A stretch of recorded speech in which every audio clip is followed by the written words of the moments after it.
কিয়ামত পর্যন্ত আল্লাহর হাবিব ওই ময়দানের মধ্যে যেই ভাষণ দিয়েছেন, যেই বক্তব্য দিয়েছেন, কিয়ামত পর্যন্ত ওই ধরনের আলোচনা কেউ করতে পারবে না।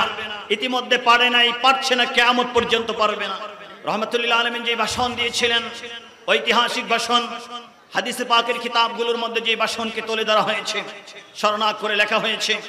আল্লাহর হাবিব বলেছেন, তোমাদেরকে হেদায়েতের পথে রাখার জন্য, সঠিক পথে চলার জন্য, সিরাতে মুস্তাকিমের পথে চলার জন্য আমি দুটি বিষয় তোমাদের সামনে রেখে যাচ্ছি।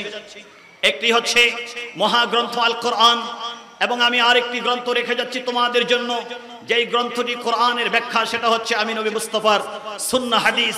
এই দুইটাকে যতদিন পর্যন্ত তোমরা ধারণ করবে, পৃথিবীর সব শক্তি যদি তোমাদের বিপরীতে এসে যায়, তোমাদের কিছু আসে যাবে না, যদি তোমাদের দুই হাতে কোরআন এবং সুন্নাহ থাকে। ঠিক কিনা বলেন? এটা কে বলেছে বাবা? আওয়াজ করে বলুন, কে বলেছে? রাহমাতুল লিল আলামিন সরকারে কায়নাত 1,24,000 সাহাবায়ে কেরামকে সামনে রেখে বলেছিলেন। যার কারণে দেখা গিয়েছে মুসলমান যতদিন পর্যন্ত কোরআন সুন্নাহকে ধারণ করেছে এবং কোরআন সুন্নাহর সঠিক ব্যাখ্যা এই পৃথিবীর মধ্যে যারা উপস্থাপন করে থাকেন, আহলে বাইত নবী বংশকে যারা ধারণ করেছে, আউলিয়া কেরামদেরকে যারা ধারণ করেছে, তাদের পথ এবং মতে যারা চলেছে, আজ পর্যন্ত তারা বিপদগামী হয় নাই, আজ পর্যন্ত তারা জাহান্নামী হয় নাই। ঠিক কিনা বলেন? সার্টিফিকেট কে দিয়েছে? সরকারে কায়নাত দিয়েছে, রাহমাতুল লিল আলামিন দিয়েছেন, নবী মুস্তাফা দিয়েছেন রব্বে কারীমের পক্ষ থেকে। এজন্য আমার যুবক ভাইদেরকে বলছি, আশিকানে আউলিয়া, আশিকানে মুস্তাফা, ইমাম হুসাইনের গোলামির মালা, শহীদে কারবালার গোলামির মালা যারা আমরা গলার মধ্যে ধারণ করেছি, গলার মধ্যে পড়েছি, সকলের জন্য একটাই স্লোগান, আমরা মাঠে ময়দানে, মসজিদে, মাজারে, সব জায়গায় আমাদের স্লোগান হবে একটা, কোরআন সুন্নাহর আলো। বলুন, কোরআন সুন্নাহর আলো। আমরা শুধু এই স্লোগান দেই না, আল কোরআনের আলো ঘরে ঘরে জ্বালো। ঠিক কিনা বলেন? এটা হক্কানি কোন মুসলমানের স্লোগান হতে পারে না। কারণ যদি আপনি শুধু কোরআনের স্লোগান দেন, নবী মুস্তাফার সুন্নাহকে আপনি বাদ দিয়েছেন। ঠিক কিনা বলেন? নবী মুস্তাফাকে বাদ দেওয়ার কোনো সুযোগ আছে? নবী মুস্তাফাকে বাদ দিয়ে আল্লাহকে পাওয়া যাবে? এই জন্য সুন্নি জামাত ১৫০০ বছর পরে সারা পৃথিবী থেকে সব জায়গায় একটা কথাই বলেন, যেখানে নারায়ে তাকবীরের স্লোগান আছে, সাথে সাথে সেখানে উঁচু আওয়াজে নারায়ে রিসালাতের ধ্বনি হয়েছে। যেখানে আল্লাহু আকবারের স্লোগান আছে, সেখানে সাথে সাথে ইয়া রাসূলুল্লাহর স্লোগান আছে। ঠিক কিনা বলেন? এটা শুধু মুহসিন আউলিয়া রাহমাতুল্লাহ আলাইহির দরবারের স্লোগান না, এটা আমার সোনার বাংলার মুসলমানদের স্লোগান, এটা সৌদি আরবের মুসলমানদের স্লোগান, এটা মিশরের মুসলমানদের স্লোগান। সারা পৃথিবীর মুসলমান ১৫০০ বছর ধরে নারায়ে তাকবীরের সাথে নারায়ে রিসালাতের স্লোগান, ইয়া মুহাম্মদ, ইয়া রাসূলুল্লাহ, ইয়া হাবিবাল্লাহ স্লোগান দিয়ে আসছেন। তাদের ঈমানের স্বাদকে, ঈমানের দীপ্ত শিখাকে আরো প্রজ্বলিত করে রাসূল করিম সাল্লাল্লাহু আলাইহি ওয়াসাল্লামের রিসালাতের স্লোগান দিয়ে আকাশ বাতাসকে মুখরিত করেছেন। ঠিক কিনা বলেন বাবা? এজন্য যতদিন পর্যন্ত আমাদের প্রাণ আছে, যতদিন পর্যন্ত আমরা বেঁচে থাকব, যেখানে যাব নারায়ে তাকবীরের স্লোগান, এর পাশাপাশি নারায়ে রিসালাতের স্লোগানকে আমরা ছেড়ে দিব। এজন্য নারায়ে রিসালাতকে বাদ দিয়ে আমরা কোনো কৌশল করব না। ইতিমধ্যে বের হয়ে গেছে, নারায়ে রিসালাতকে বাদ দেওয়ার জন্য লিল্লাহে তাকবীর আরম্ভ হয়ে গেছে। ঠিক কিনা বলেন? লিল্লাহে তাকবীর যখন বলা হয়, তখন শুধু স্লোগান আছে আল্লাহু আকবার, দ্বিতীয় অপশন আর আসে না। এই জন্য কৌশলে নারায়ে রিসালাত এই ময়দানে আর থাকতে দেওয়া যাবে না। এই জন্য লিল্লাহি তাকবীরের মতো স্লোগানকে আরম্ভ করা হয়েছে। ঠিক কিনা বলেন? কিন্তু আমরাও বলছি, মুহসিন আউলিয়া রাহমাতুল্লাহ আলাইহির মাজারে পাকে, শাহ আমানত রাহমাতুল্লাহ আলাইহির মাজারে পাকে, 12 আউলিয়ার এই চট্টগ্রামে, বাবা শাহজালালের এই বাংলায়, মাইজ ভান্ডার দরবার শরীফের এই দেশে, বাগে শ্রীকোটের আউলিয়া কেরামের পদচারণা যেই দেশে পড়েছে, শাহনশাহে বাগদাদের আওলাদদের পদচারণা যেই দেশে চলেছে, পড়েছে, ওই দেশে নারায়ে তাকবীরের স্লোগান যতদিন থাকবে, ততদিন পর্যন্ত ওই দেশের আকাশে বাতাসে সব জায়গায় ইয়া রাসূলুল্লাহ বলে নারায়ে রিসালাতের স্লোগান থাকবে। ঠিক কিনা বলেন? আমরা নারায়ে তাকবীরের স্লোগানও দিব, নারায়ে রিসালাতের স্লোগানও দিব। আল্লাহ যেন আমাদেরকে আমরণ এভাবে থাকার তৌফিক দান করবেন, আল্লাহুম্মা আমিন। যে কোরআনে কারীম আমরা ধারণ করেছি, যে কোরআনে কারীম আমার হাতে আমি তুলে ধরেছি আপনাদেরকে দেখানোর জন্য, আপনারা আমার সাথে বলেন, এই কোরআনে কারীম সরকারের শানকে বাড়ানোর জন্য এসেছে নাকি সরকারের শানকে কমানোর জন্য এসেছে?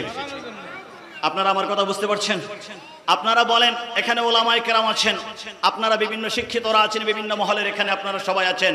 কোরআনে কারীমের 114টি সূরা রব্বে কারীম সূরাতুল ফাতিহা দিয়ে কোরআনে কারীম আরম্ভ করেছেন। আর কোরআনে কারীম শেষ করেছেন কোন সূরা দিয়ে? সূরাতুল আন-নাস দিয়ে। সূরাতুল ফাতিহা দিয়ে পবিত্র কোরআন আরম্ভ করা হলো 1 নম্বর সূরা। সূরাতুন নাস দিয়ে পবিত্র কোরআনকে শেষ করা হলো।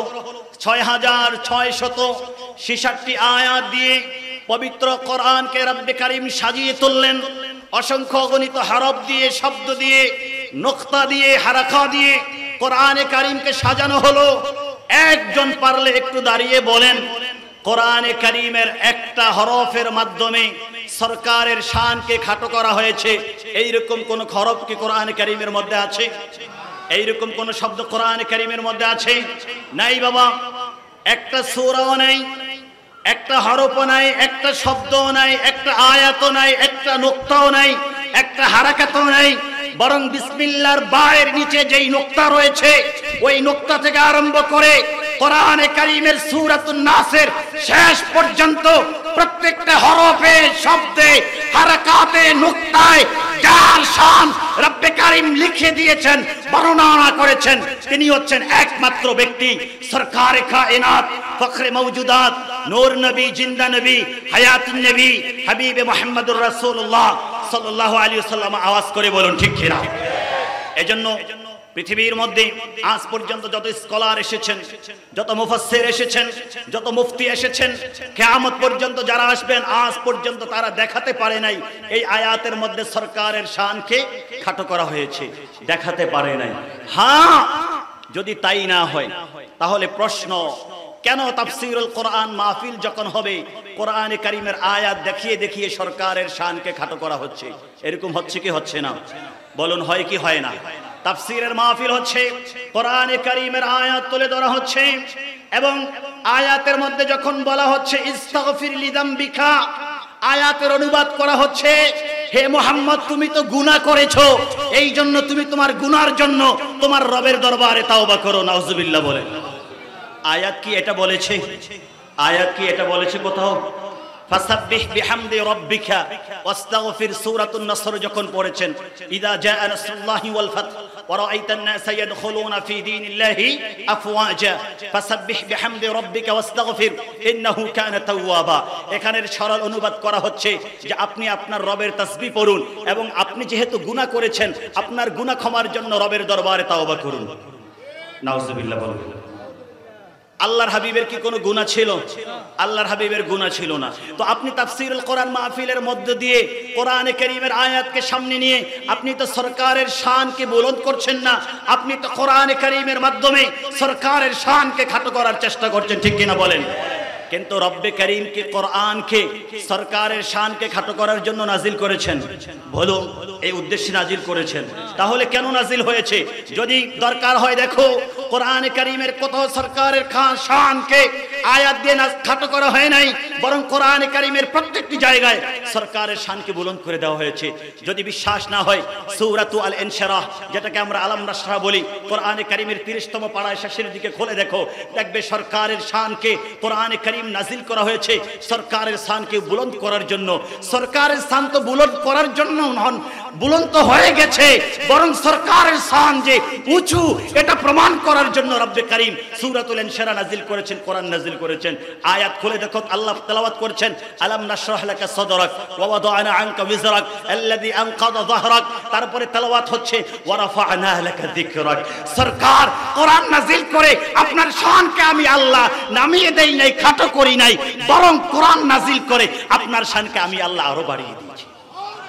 ওয়ারাফা'না লাকা যিকরাক, আপনার খাতিরে হাবিব গো আমি আপনার শানকে বাড়িয়ে দিয়েছি। কতটুকু বাড়িয়েছি, কোথায় বাড়িয়েছি, কোন জায়গায় বাড়িয়েছি আমার আল্লাহ এটা উল্লেখ করেন নাই। এটা প্রমাণ করার জন্য হাবিব আজানের মধ্যে যখন আশহাদু আল্লা ইলাহা ইল্লাল্লাহ বলবে, সাথে সাথে আপনার শানকে আমি যোগ করেছি, সাথে সাথে আমি বিধান দিয়েছি যে আজানের মধ্যে আশহাদু আল্লা ইলাহা ইল্লাল্লাহ হবে, যে আজানের মধ্যে আমি আল্লাহর নাম হবে, সেই আজানের মধ্যে যতক্ষণ পর্যন্ত আপনি হাবিবের শাহাদা নাম হবে, আপনি হাবিবের নাম উল্লেখ না হবে, ওই আজান আমি আল্লাহর দরবারে কবুল হবে না। ঠিক কিনা বলেন? এই জন্য আশহাদু আল্লা ইলাহা ইল্লাল্লাহর সাথে চলে আসলো আশহাদু আন্না মুহাম্মাদান রাসূলুল্লাহ সাল্লাল্লাহু আলাইহি ওয়া আলিহি ওয়াসাল্লাম। তোমরা নামাজ পড়বে, হাবিব নামাজের মধ্যে আমি আল্লাহ রয়েছি, নামাজ আমার জন্য, কিন্তু ওই নামাজের মধ্যে যদি আপনাকে স্মরণ করা না হয় আমি আল্লাহ ওই নামাজকে কবুল হতে দেই নাই। এই জন্য যেখানে নামাজ রয়েছে সেখানে তাশাহুদের বৈঠকে সালামের পূর্বে আপনি নবীকে সালাম দেওয়া, আপনার উপরে দুরূদ শরীফ পড়াকে আমি আল্লাহ বিধান করে দিয়েছি। সুবহানাল্লাহ।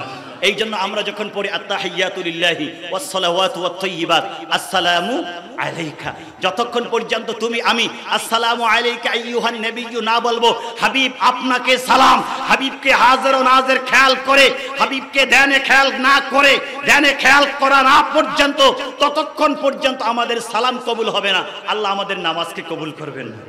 এই জন্য হুজ্জাতুল ইসলাম ইমাম গাযালি রাহমাতুল্লাহি আলাইহি আল মুনকিয মিন আদ-দালালা কিতাবের মধ্যে তিনি উল্লেখ করেছেন, ইহয়া উলুমুদ্দিন কিতাবের মধ্যে তিনি উল্লেখ করেছেন, আসসালামু আলাইকা আইয়ুহান নবী, তুমি যখন নামাজের মধ্যে তাশাহুদের বৈঠকে বসে যাবে তখন তুমি হাবিবকে এমন ভাবে সালাম দিবে, হুয়া কান্নাহু হাদিরুন ওয়া মুস্তাহদিরুন ফি যিহনিকা, তুমি হাবিবকে তোমার জেহনে, তোমার সামনে হাজির ও নাজির রেখে, উপস্থিত রেখে আসসালামু আলাইকা আইয়ুহান নবী বলে ওনাকে সালাম দিবে। আল্লাহু আকবার। যতক্ষণ পর্যন্ত এইভাবে সালাম দেওয়া না হবে ততক্ষণ পর্যন্ত ওই নামাজকে কবুল করা হবে না। তো নামাজের মধ্যে সরকার রয়েছে, নামাজের মধ্যে দুরুদ রয়েছে, আজানের মধ্যে সরকার রয়েছে, আজানের পরে দুরুদ রয়েছে, সব জায়গায় সরকার আছে। এই জন্য রব্বে কারীম সব ইবাদতকে কবুল করে নিয়েছেন। আল্লাহু আকবার বলেন।